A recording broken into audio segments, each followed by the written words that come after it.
Thank you for listening to Depictions Media Radio.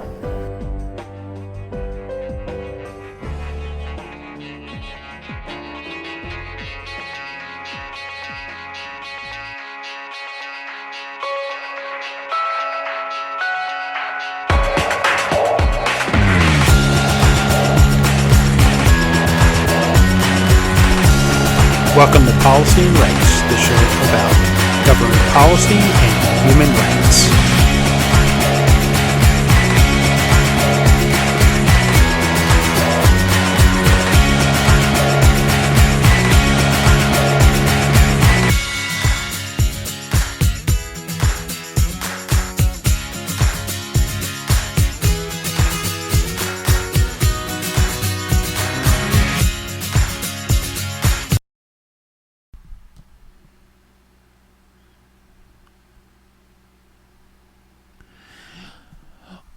Welcome back to Policy and Rights here on Depictions Media Radio. I'm your host, Michael Clogs. What is autism exactly? I mean, is autism a different way of nature wiring the human brain so that a new talents and a different set of talents can be introduced into our society? Is it something that we should look to assist people with? Is it something that we should maybe place people in different classes, educate them differently so that they can learn to thrive? Well, maybe autism is actually all of those things. When we consider that it isn't something that should be eradicated and cured. There are those out there that would say that autism is something that should be cured, it should be eradicated, and we should make sure that everybody's brain is wired the same exact way so that we all follow the same path. Folks with autism or Asperger's or even ADHD, they add something to our society that's something that is actually needed, but it does come at the idea that there should be some differences in how we educate people, that we should be educating people maybe kind of towards how their brain is actually wired. Maybe we should not force a cookie cutter type of education on people. Maybe we should be able to allow a person at some point to pick, choose, and decide what it is that they want to or how they want to be educated. So this next particular segment is going to focus on autism and education and how we can create healthy people in our society, no matter what their neurodiversity could actually be. Because at some point, we all have a neurodiversity. It's just, what flavor is it? And how does it actually work? We don't all learn the same way. We don't all interact the same way within society. When we all have different talents, so they should be cherished and developed so that our society becomes stronger and we can actually go back to achieving great things as human beings.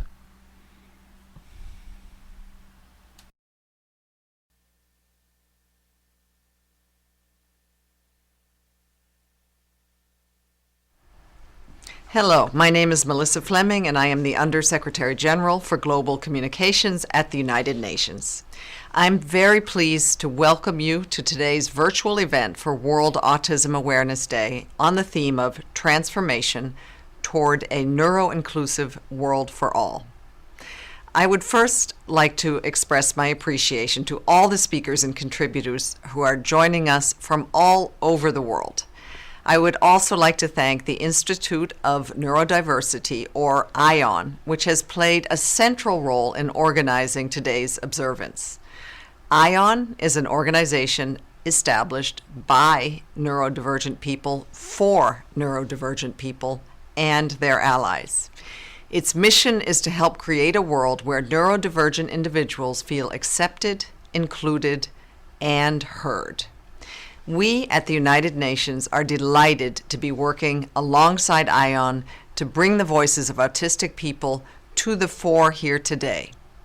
We have indeed seen a transformation in the narrative around autism, thanks to the many people who have advocated tirelessly to bring the lived experience of autistic people to the wider world. Many of them are here with us today, and many others have spoken here at the United Nations in recent years. Thanks to them, we have moved beyond raising awareness and toward promoting acceptance and embracing the concept of neurodiversity, the idea that people experience and interact with the world in many different ways, and that there is no right way of thinking, learning, and behaving. This neurodiversity perspective, which continues to gain support globally, frees us from outdated concepts and ideas. It allows us to recognize and truly appreciate the positive contributions that autistic people make to their families, communities, and beyond that, globally, including the achievement of the Sustainable Development Goals, our common blueprint for a better and more sustainable future for all. I look forward to a dynamic event and to hearing from our extraordinary lineup of speakers. I am very pleased now to hand over this observance to Charlotte Valeur, founder of ION, who will guide us through the rest of today's program. Thank you. Thank you so much for the welcome and the opening remarks. I just want to say a few words about the event. We have over 50 autistic delegates in this event from all over the world, and we've had some remarkable times finding everybody and talking to everyone around what it is we would like to get out of this event. We like to transform the narrative as it is and make it into a narrative where we can all be seen and be heard in the world. And I can not describe it in such a good way as all our panelists are doing and the people in our videos. So I'm going to straight away move into the theme home, where we're talking about autistic perspectives of home, life, and education. And with that, we're going to play you a brief video.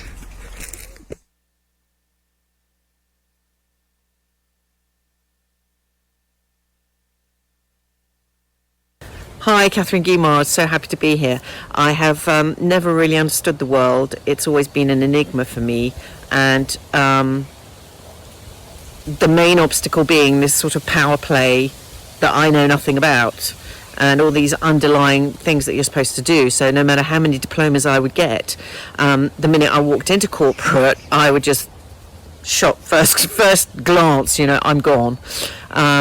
So I have 4 neurodiverse children, and they also faced a lot of barriers at school because we didn't know anything about neurodiversity at the time. So for me, my primary solution is, know about it. The world has to know about it so that, when you are neurodiverse, you're like, oh my God, this is me.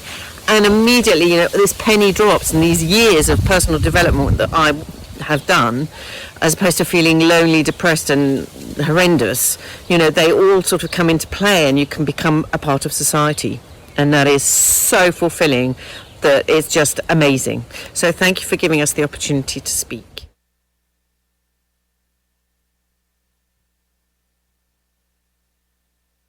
I am a blogger and an author who loves to spin a rich tapestry of tales about humanity's never-say-die spirit that makes the quintessential boy or girl next door a superhero.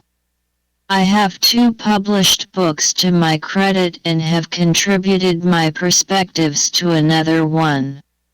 I perceive the world with my own unique lens. Some people believe that my understanding of the world is what it is because of a disability. For me, it is a different way of being, the one that gives me the skill to observe and the imagination to weave tales that enthrall. All that it takes is the acknowledgement that diversity makes our world richer, and this is a message that I hope to convey with my writing. I am Adi Sovamyanarayan, a 17-year-old non-speaking autistic who uses text-to-speech to communicate. Did that non-speaking bit grab your attention and make you wonder about the author part? If it did, I am glad that I am leaving you with some food for thought.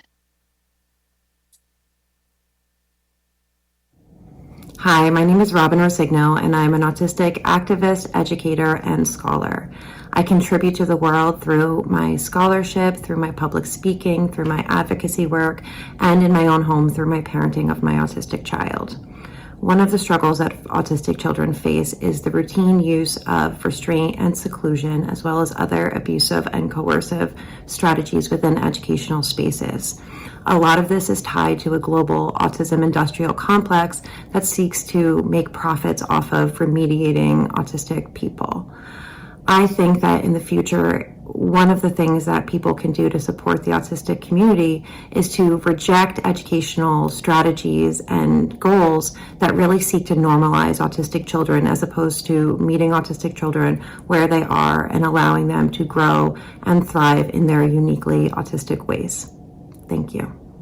Wasn't that just a great video? And now it's time to move on to the keynote. Professor Amanda Kirby is going to talk to us, followed by a great panel of people from around the world talking about their home and life experiences. My name is Professor Amanda Kirby. Thank you so much for inviting me to speak.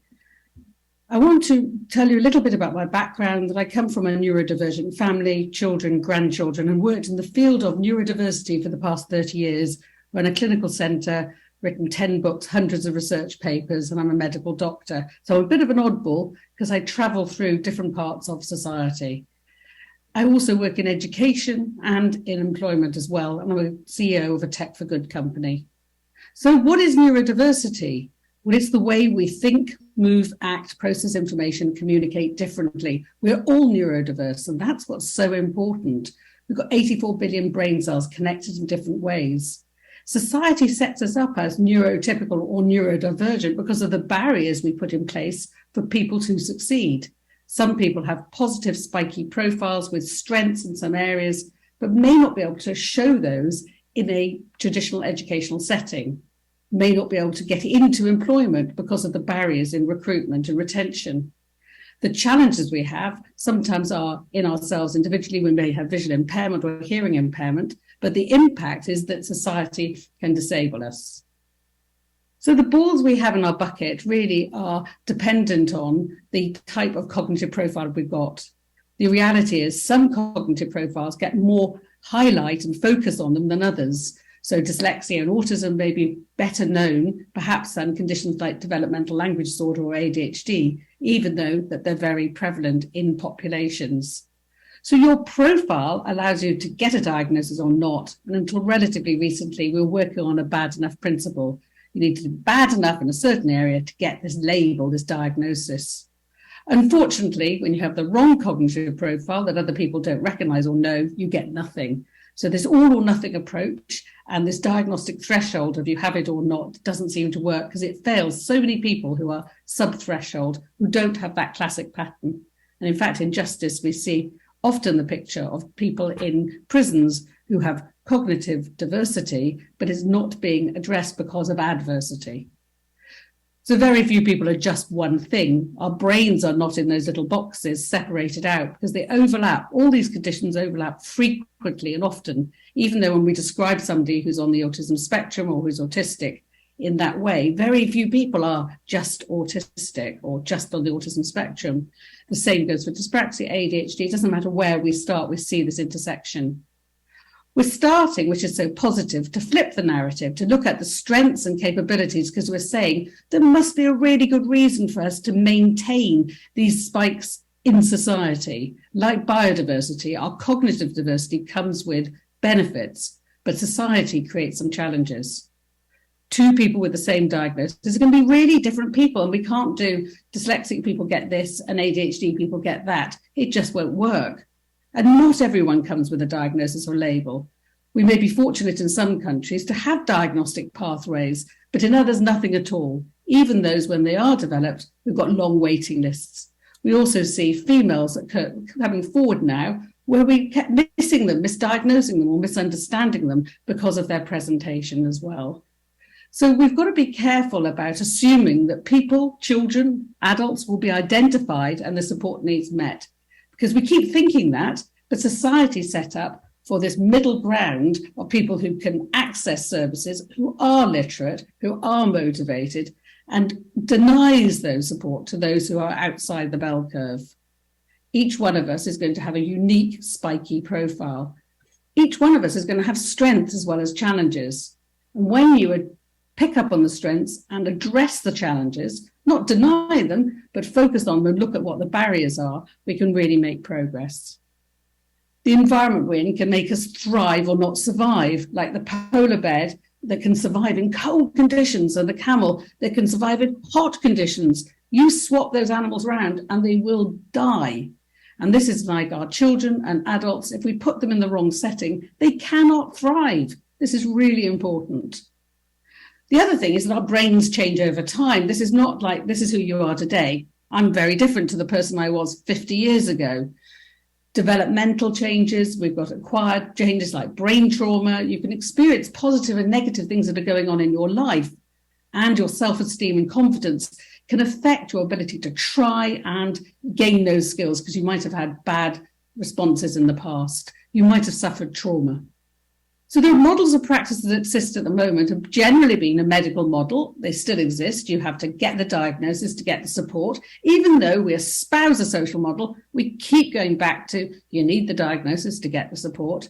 But when we start to think of a biopsychosocial model, we open up what are the other things in society that can be impacting on success or failure for that individual. And I love Bronfenbrenner's ecological approach because it says, let's look at our societies, let's tap into our communities, let's look at how our friends, our sport, school, teachers, our local community all together can have a major impact. And if we do that, we're going to have ramifications. So this is really important to think about our local ecology, asking one person about their experiences, what's worked or not, that can make a real difference to a family. I found when my children were growing up that quick tip from somebody else who'd been through it before. I thought, why didn't I know this? So important that we map and bring our communities together effectively. So the reasons for a whole person approach is neurodiversity conditions often overlap. We can have different challenges despite the same label, and we can also have different strengths, which is so important. The patterns of strengths and challenges change over time. And I love this framing. Potential minus interference equals performance. So in each of our settings, wherever we are globally, we need to be thinking about what is the local interference? What is the national interference? What can we do to break down those barriers effectively? Education is changing, and so is employment changing too. And these are just some of the potential new jobs that are going to exist that are going to need those really positive neurodivergent talents that we see in society at all levels. So what does inclusion really mean? The United Nations Convention for the Rights of the Child really show this very pertinently. And when you look at some of the articles and you unpack them, you recognize that inclusion and neurodiversity and equity go hand in hand. Non-discrimination, freedom of expression, the best interests of the child, the respect for the views of the child, hearing that voice, the right to education, the right to leisure, play and culture. I think this is really important when we're designing our education systems. We need to think about activity and participation for all, not doing some sports that only some children can get to and no sports for others, for instance. And the child with disabilities there written into Article 23. So this is at the heart of everything we need to do. We need to learn these articles off by heart and repeat them again and again. So let's look at the individual. Let's think about the tasks that we can do, our adaptations, and really think about the environment we're putting our children and adults in. If we don't consider the whole child, we can waste time not targeting to the area that requires support. Often people want practical support, but they're waiting for it, thinking the golden ticket will bring the support. They can waste the precious resources we have. They can increase stress for individual parents. When working together, we can support each other more effectively. There's nothing more passionate than a parent who's committed to help their child. So let's think about universal design, but be person-centered. This is really important. Take an inclusive, equitable approach. Ensure that early supports are needs-led. Consider the ecology in that biopsychosocial model. Have inclusive practices. Need to consider potential for participation every stage in the process of everything we do. Are we including everybody in that? And understand those universal design principles. Check for a common language. Often we use developmental disorders, specific learning difficulties, neurodiversity. Think about the language between agencies so we know what we're all talking about, and consider the educational ecology. Try to encourage interdisciplinary professional training as well, and think of those 5 R's to neuroinclusion: relevance, risks, rewards, roadblocks, and repetition, because this can't be a one-off event. We need to repeat it again and again to get the message across. Thank you very much indeed. Well, that was incredible from Professor Amanda Kirby. Thank you so much. What a lovely introduction to the conversation that we're going to have today. Hi, I'm Theo Smith. I'm a neurodiversity advocate, evangelist, and I'm proud to be ND. And my family is pretty ND as well. So we'd like to welcome you to the home panel, and our discussions feed into the UN SDGs. So that's 3, good health and well-being; 4, quality education; 10, reduced inequalities; and 11, sustainable cities and communities. And by the way, this is an all autistic event, and you're going to love what we have in store for you now. So let's get into the questions. We want to hear from the panelists, of course. What we're going to ask, first of all, to Joe, Marie, and Ludmilla, we're going to ask some fantastic questions. First of all, tell us about what you contribute to home, society, and education. Marie, would you like to start us off, please? Yeah, sure. So I'm an autistic Tagalog woman and an experienced speech and language therapist, as well as a researcher from Katagalugan, Philippines. So I use my Tagalog, feminist, and autistic standpoints to explore emancipatory approaches to research, speech and language therapy, and philosophy of science. So this means drawing on my Tagalog knowledge to defend myself and my communities from racist and colonialist systems of education and governance, drawing on Black feminist thought like Kimberly Crenshaw intersectionality theory to understand my struggles in society. And also I'm inspired by Nick Walker's neurodiversity paradigm. And this reflects on my role as the founding member of the neurodiversity discussion group within the Cognitive Scientists, where we aim to promote anti-ableist, anti-racist, anti-sexist, and neurodivergent-led science. That's amazing. Thank you so much for being here today. Yun, tell us about what you contribute to home, society, and education. Most of the time, I simply consider myself to be a knowledge archaeologist. I ask questions and try to facilitate shared understanding between people. Wonderful. Thank you very much. Joe, would you like to let us know about what you contribute to Home Society and Education?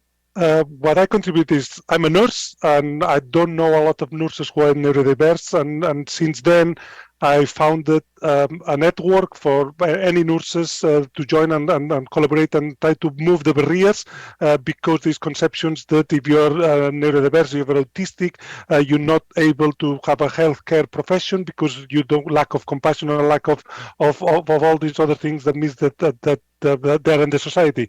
And I'm trying to meet both all that and lead by example and show that if you're autistic, you can be as compassionate as a good nurse, and you can be any profession you want to be if you have the reasonable adjustments and you have an education that supports you all the way through. That's wonderful. Thank you so much, Joe. And Ludmila, would you like to share with us about what you contribute to Home Society and Education? Well, I try to contribute now by educating graduate students for how to create better workplaces. I'm professor in industrial organizational psychology, and for the last several years, I've been doing a lot of research specifically about neurodiversity and how it plays in the workplace, but then in general, how it shapes our lives. And I definitely have experienced life from a very intersectional perspective because I'm a first-generation college student and I come from very poor background. So it's pretty much no university professors come from that kind of background. And then I experienced all kinds of other interesting situations, with sexism and anti-immigrant prejudice and all kinds of other things that definitely shaped my worldview and made me be more on fire about intersectional inclusion. So that's really what I'm also trying to do, talk about inclusion, more specifically in the workplace, but from neurodiversity and intersectional perspective. That's wonderful. Appreciate you, Ludmila. Thank you very much. Now, let's get on to the questions that have been chosen by the panelists. So, Marie, I'd now like to ask you, do you feel your family understand you as an adult? No, not really, because they didn't understand me as a child, so they don't understand me as an adult now.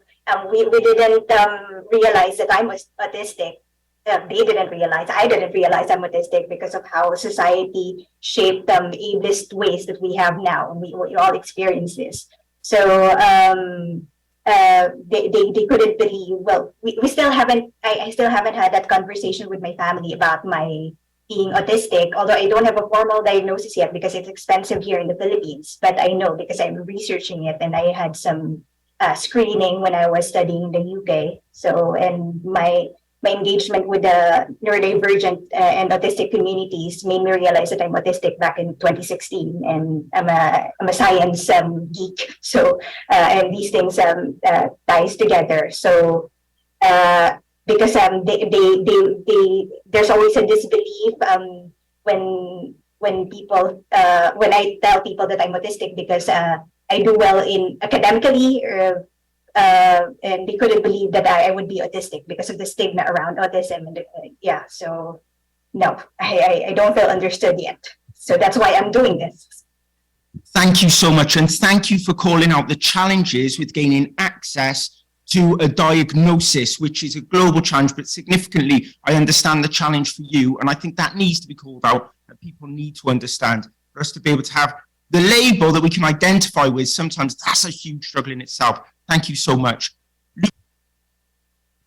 Jorn, which thing worries you the most when it comes to social gatherings? In any social interaction, what worries me most is that we live in a society where nearly all interactions that we have, and also actually all relationships that we have, are powered up. There are power gradients involved. So that's extremely worrying. It shouldn't be the case. Thank you. Joe, how has school affected the rest of your life? How has it impacted the rest of your life? We have a tremendous impact. I know I've been diagnosed also later a stage of my life, but I always knew that I was different.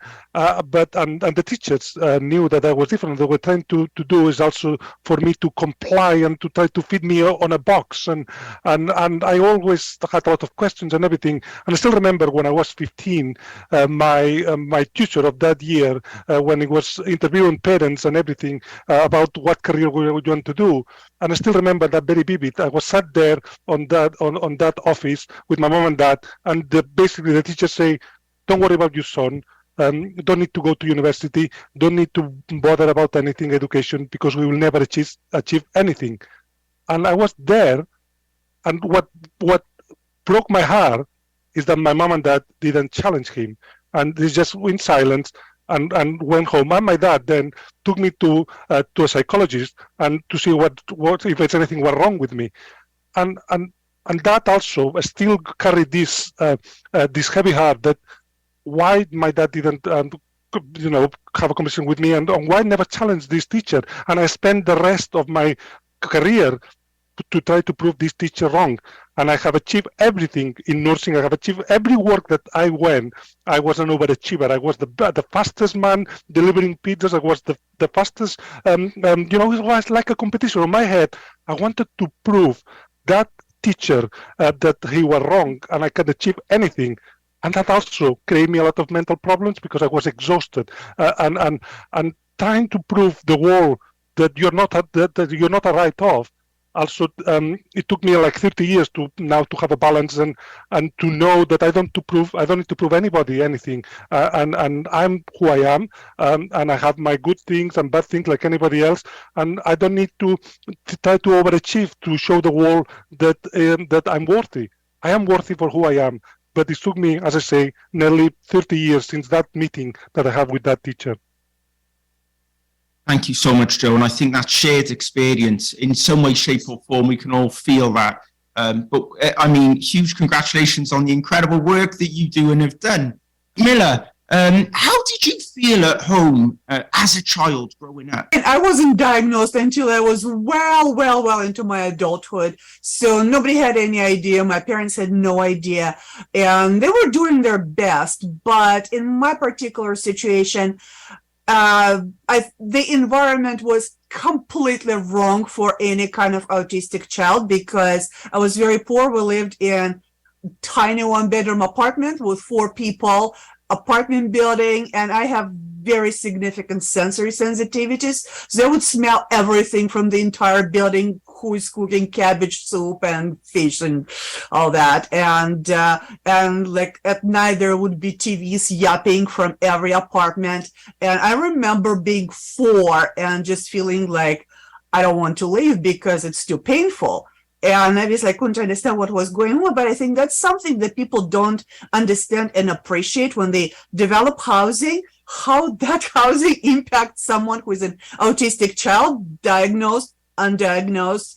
But I think people really don't understand because they don't see it. And my parents would just tell me, stop being a princess. But it's really not a princess. We're not making it up. We're not making it up when we're 4, and we're not making it up when we're 40. The environment is significant impact. And I think people who just think about equality in health and equality in housing need to understand that those things have major influence on people. Exactly. Massive sensory overload is what you're experiencing there, and nobody's aware of why, and that can be really challenging. So thank you so much. So Marie, which things, if we're thinking about social gatherings now, and we're kind of doubling down for our audience to understand the real impact of environments, right? Which things worry you most when you're going into a social gathering with other people? Really, it's different forms of prejudice that affect me, like sexism, misogyny, colorism within my local communities, racism in international communities, ableism. So racism and ableism also mutually reinforce each other, like in ways like rigid norms that we have to follow in social gatherings that mess up with my sensory well-being, the dress codes appearing professional, engaging in small talks that I find uninteresting and topics that are uninteresting in the first place, but I have to go anyway because I need to just for the task or for professional purposes. So yeah, prejudice. Thank you. Thank you. What kind of social situations do you like the best? Well, the most fundamental one is what I refer to as depowered dialogue. So explicitly making sure that there is no power gradient, that there's a feedback loop between two people. You can scale that up, and what you get then is open space. So the law of open space, that's like the natural autistic habitat, if you ask me. Wow, incredible. Thank you. I'm going to have to do some more research on that one for sure. Cheers. Thank you, Jon. Joe, on that thought around, I guess, neurodivergent teachers, thinking about neurodiversity and it being a category, should neurodiversity have its own category that maybe sits outside or alongside disability, for example? Yeah, I think it's very important. I think it needs to be a priority in the next few years for any health system to know what kind of neurodiverse people they have in their health system. But I work for the biggest health system in the world, the National Health Service here in England, and we don't know. I did ask that question to them and say, how many neurodiverse nurses or doctors are in the workforce? We have a workforce of 1.6 million here, and they don't know. They know the color of the skin. They know my sexuality. They know if I'm binary or all these things, my religion. But when it comes to neurodiversity, they don't ask the question. I have 15 options for my color of the skin, but there's no options. The only option for disability, they say, do you consider yourself disabled? But most of us will put no, because disabled by itself is a very negative word. And I have a lot of abilities. I have a lot of things that maybe I'm a struggle, but like any other people, I don't consider myself disabled, and I want to be seen by my abilities, not my disabilities. And if they have the question, instead of saying, are you disabled, if they put, do you have ADHD, or do you have dyslexia, are you autistic, then I will ask. And for me, it's more important for an employer to know how can they put reasonable adjustments and make sure that everybody can fulfill their potential than know who I'm going to bed at night, or where I'm going, if I'm going to pray in a church on a Sunday or on a Friday.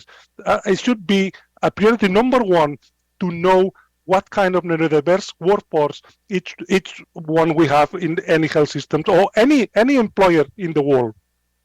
Brilliant, thank you. So it's as important, right? That's what we're saying. It's as important. It's not less important. It shouldn't be ignored. Sharing that. And Ludmila, do you think there should be more neurodivergent teachers and that we should, I guess, enable them to have a voice as well?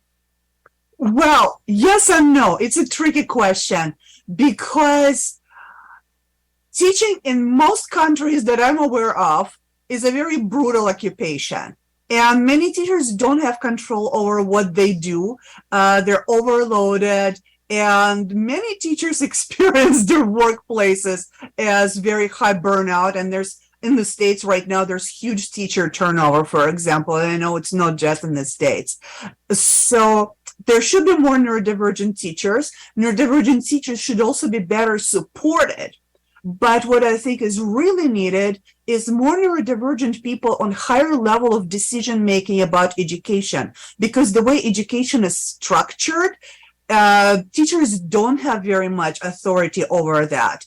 And I think there needs to be more neurodivergent voices in people who decide on the curriculum that's taught to children everywhere, and the amount of flexibility people have, an amount of flexibility teachers have, because when teacher has to teach the curriculum and somebody can come up any minute and make sure you're at that point at your curriculum, whether or not kids are asking questions, that doesn't make any sense. So I think there needs to be more neurodivergent input about all the different ways in which education can work that could improve situations for students, but also for teachers. And obviously, I come to it from a college professor perspective, so I do have a little bit more flexibility as school teachers, but I do know that it's a very brutal job in most situations. And I think we just need to improve schools for everyone, for schools, for teachers, for kids, and enable teachers to do what they do best, including neurodivergent teachers, to be able to be who they are. Great, thank you. Marie, what universal changes should we be making to the education system that would benefit autistic students? So I think it's really to abandon these imaginary notions of normality and all forms of standardization that oppresses autistic people and the wider neurodivergent community, because that influences what teachers teach in school, in the curriculum as well. And also, I think the education sector needs to do more work on genuinely respecting autistic students' agency and not seeing autistic students as the problem. But educators need to do their part in abandoning the aimless and coercive ways that they do, such as, ABA, applied behavior analysis, coercion, seclusion, restraint that harm and even kill most of, sadly, autistic people who are forced to undergo these conversion therapies and coercive practices. So that's one major, those are the things that I would like to see. Yeah. Thank you so much. Very important indeed. Jung, how do you manage your social ecosystem, which I imagine has transformed significantly over the last few years for all of us? Well, I need an island of safety, of autistic people around me, where all interactions and all relationships are depowered, and I actively minimize my presence at the interface to the rest of society, which you can conceptualize like a cell membrane, right? I can only spend so much time there. Yeah, absolutely. I feel that. We need to do that in the education system. Appreciate that for sure. So thank you so much. Joe, a mythbuster here, I guess. Can you be autistic and have compassion and empathy?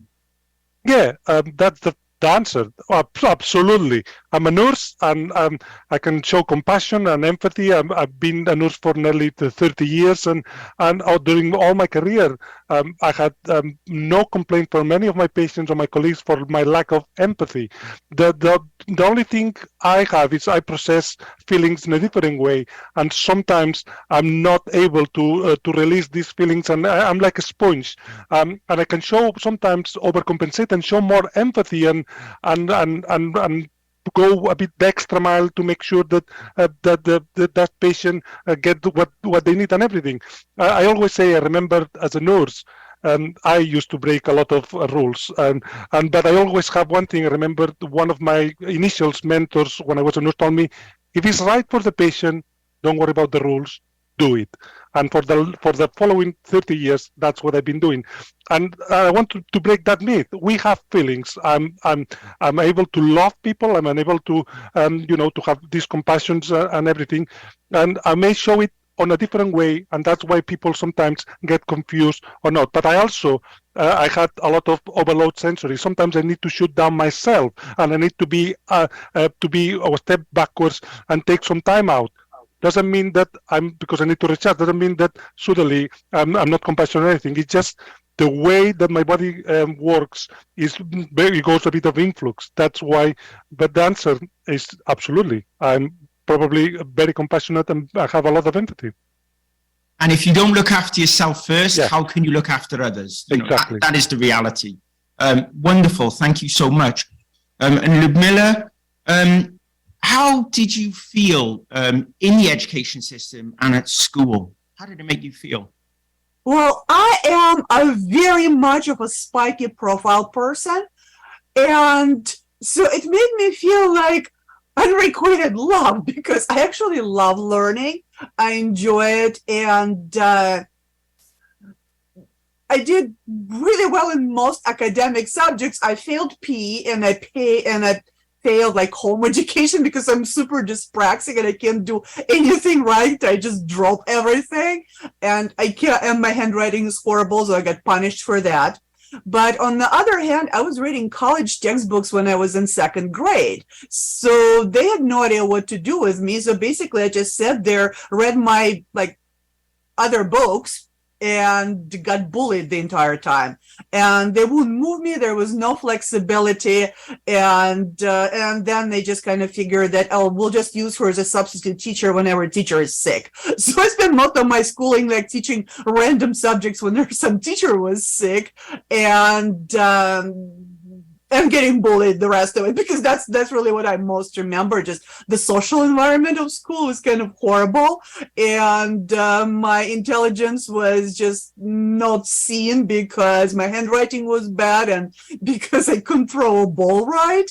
And so what I would like to see much more individualized path, because like we have such different patterns of who we are that we really need to do something where people could use their strength and not get bullied at the same time. As I keep repeating, it's one thing, but it's really not funny what schools are, I think, for kids in general, but for kids who don't fit whatever the average is. And I really didn't fit average on anything. I was really good at some things and really, really bad at other things. And that just never works really well whenever you are in any kind of setting, but especially at school, because they really do try to standardize kids. So there's definitely a lot more work to do where we could see the strength and allow people to develop those strengths and not try to torture someone in, good handwriting that they're just never going to have, because that's not who they are. Yes, exactly. I still can't write with a pen properly or spell. So, I'm old enough now. I accept I'm not going to learn that, maybe. Okay. This has been incredible. So now we get on to what is your top solution to make autistic people's lives better? And Maria, if I could come to you on that question first, please. All right. So I think it's really for everyone to do their part and abandon this human thinking vice that anything different ways of being is a disease or is something wrong with it. Like for me, being left-handed, and they used to think that I should not be left-handed or force me to be right-handed instead. But also it's really like being autistic, like not wanting to socialize like most neurotypicals do, is seen as being selfish or not wanting to interact at all or being antisocial. So it's more of really understanding and doing their part to work with my ways of being, so that we can have mutually beneficial interactions and not just put the burden on us autistic people and neurodivergent people on advocating or expressing that my ways are legitimate too, that I have a human right to. It's not just you. Stop forcing your ways on me. Like we can work together. Interaction, living is not just about a one way of living. So we interact. We're interdependent. So I don't know if that's too broad, but yeah. Stop apologizing different. Thank you so much. Finally, Jörn, final question for you to answer. What is your top solution to make autistic people's lives better? Well, it summarizes, I guess, what I've already just said. We have to depower all interactions and all relationships. One way to look at that is to recognize that we live in a hypernormative society, and that's the fundamental ill. Thank you so much. Something great to think about. And Joe, what is your top solution to make autistic people's lives better? mine is quite simple. Stop looking for my struggles and start looking for my abilities. I have struggles like anybody else, but as soon as I say I'm autistic, people think that I have a lot of limitations. I may have in some aspects, but in other aspects, I'm absolutely amazing. My focus should be what I can do, not what I'm struggling with. And also, but stop trying to put me in a box. What works for me is different what works for Marie or for Ludmila or for yourself. Just ask me how can I help you? What's the environment? What can I do to make sure that you can fulfill your potential? I know what worked for me. Everybody in this panel know what's best for them. Why the people are obsessed and trying to force solutions without asking us? It's very easy. Stop looking for my struggles and start asking me questions how they can support me better. Excellent, thank you. And Ludmila, what is your top solution to make autistic people's lives better? Well, it's hard to come up with just one, but I would love to see more autistic people in leadership in all areas of society. And I would love to see less stigma so that people who are in those places of leadership would actually be able to disclose, because we do know that there are more people than we know about, because let's be honest, you are going to disclose, you are going to experience a lot of discrimination. So I would like to have mechanism in the society to both enable autistic people to move to various leadership and decision-making roles and to have more of the voice at the same time, which is kind of a part of the same cycle. I want to see less stigma that will allow people to declare that they're autistic. Wonderful, thank you so much. So I'd just like to bring this to a close. What an incredible session. I want to thank the panelists. You have to appreciate how difficult it is to come forwards, to step forwards and to share your experiences, because there is still stigma, right? There is still a lot of challenges around health, mental health and well-being, experiencing what we have experienced and thinking it from it as a dad's perspective as well. It's tough for parents out there across the globe because of the lack of support and help through the education system, through life in general, and because the stigma we are still facing. So again, thank you so much to the panelists for being involved. We value you, we appreciate you, and please do something with the information that you heard about today. Thank you so much for joining us.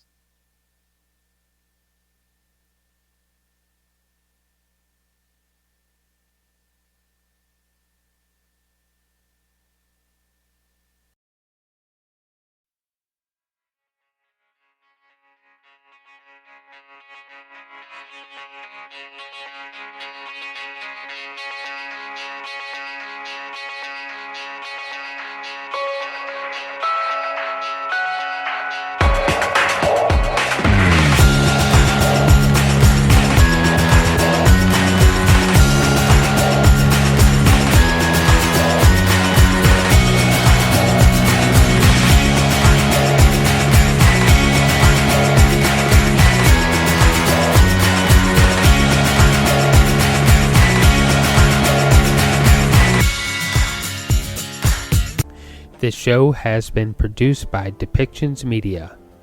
Please contact us at depictions.media for more information.